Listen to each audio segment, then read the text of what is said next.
My story starts off in a little cafe where a young woman is enjoying her chai with her nose in a book. I hope you enjoy it. The Adventure by Marie Leclerc. She had told him no several times. No, she didn't want to have an adventure. No, she didn't want to save the world. No, she didn't want to be the stuff of legends. She just wanted to sit in the corner of the coffee shop, sipping chai and reading a good book, which is exactly what she was doing when this whole thing started.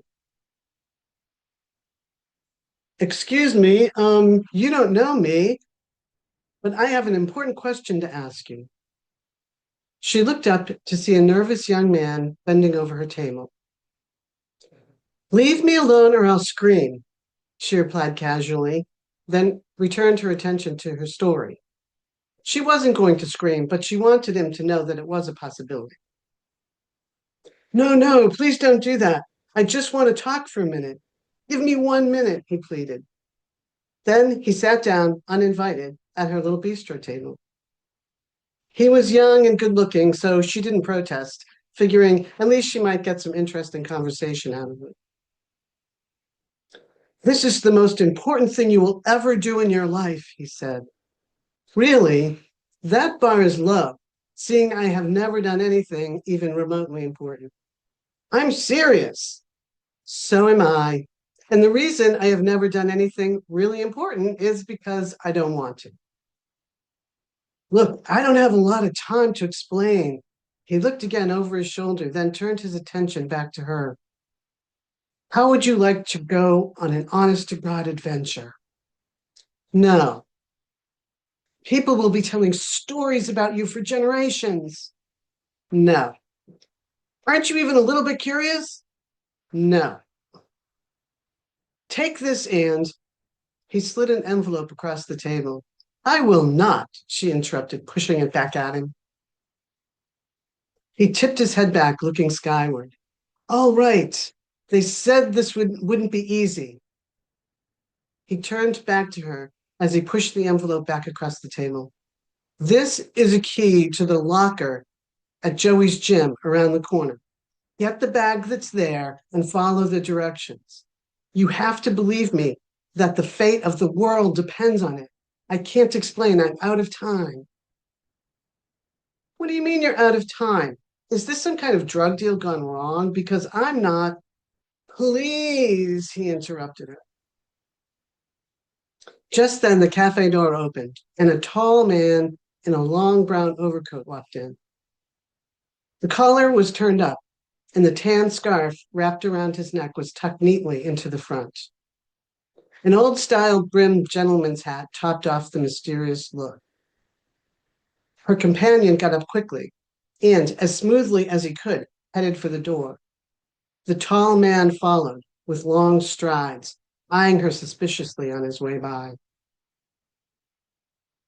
She was still sitting there wondering what the hell just happened when a woman entered the cafe wearing a black leather coat, jeans, and leather boots up to her knees.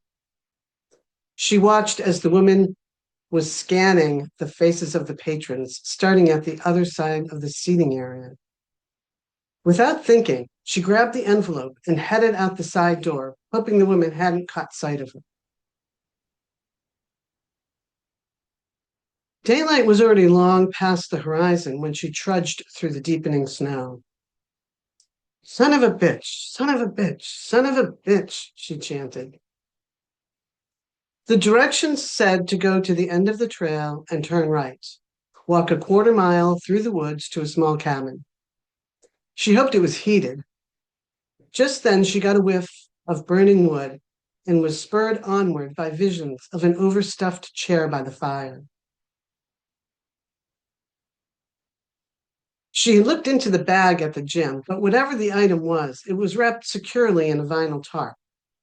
She wanted desperately to know what was inside, but the tall man and the woman in black had given her a sense of urgency.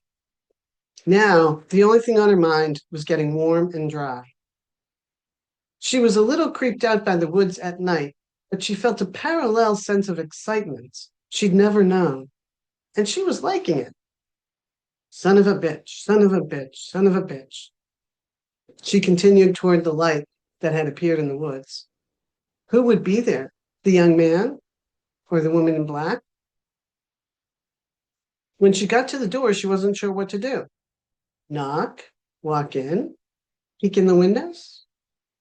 Before she could decide, the door opened.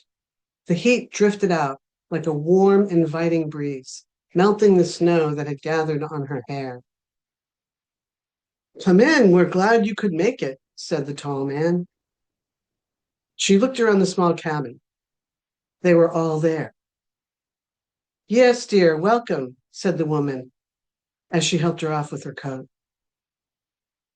Nice role play at the cafe, the young man complimented her. I wasn't sure you were in. On a small dining table were 4 cups of what smelled like hot chocolate.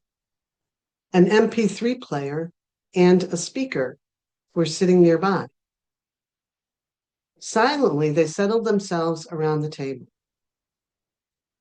Are we ready? The tall man asked. Nods from the others prompted him to push play. Congratulations! You have completed the first level of your Quest for Adventure game. I would like to remind you that all participation is voluntary. If you do wish to discontinue your involvement, we request that you notify us in advance so we can make necessary adjustments to the game. Now, here's your next quest. I hope you enjoyed my short story, The Adventure. Please like it and leave a comment, or let me know what you think would be better titled. And be sure to visit my website, marie-leclaire.com, for lots more about me and my stories.